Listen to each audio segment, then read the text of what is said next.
ప్రభువైన యేసుక్రీస్తు నామములో మీకు సమాధానం కలుగునుగాక. షలోమ్. ఈ ఉదయకాల సమయంలో యెషయా గ్రంథం 44వ అధ్యాయము 3వ వచనము.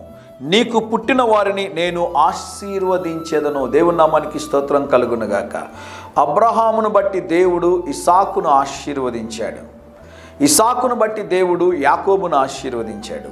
యాకోబును బట్టి దేవుడు యోసేపుని ఆశీర్వదించాడు. ప్రభు అయిన యేసు క్రీస్తును బట్టి దేవుడు మనలందరినీ ఆశీర్వదించి ఉన్నారు. దేవుని నామానికి స్తోత్రం కలుగునుగాక.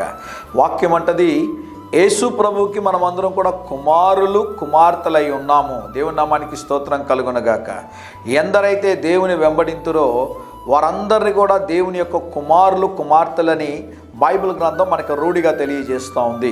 ఈ ఉదయకాల సమయంలో ప్రభు మీకు ఇస్తున్న వాగ్దానం ఏమిటి అంటే, నీకు పుట్టినటువంటి సంతానమును, నీ బిడ్డలను ఆశీర్వదించదును అని దేవుడు వాగ్దానం చేస్తూ ఉన్నాడు. మరి మీరు క్రీస్తునందు నూతనముగా జన్మించారా అని మిమ్మల్ని అడుగుతూ ఉన్నాను.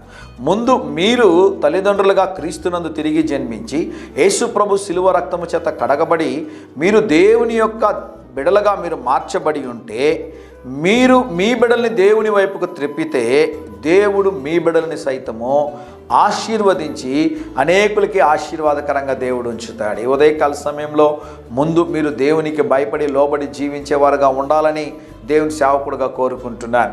తల్లిదండ్రులు ఎవరైతే దేవునికి లోబడి భయపడి జీవిస్తూ ఉన్నారో అటువంటి కుటుంబాలు నేను ఎరుగుదును. వారి బిడ్డల్ని నేను గమనించాను.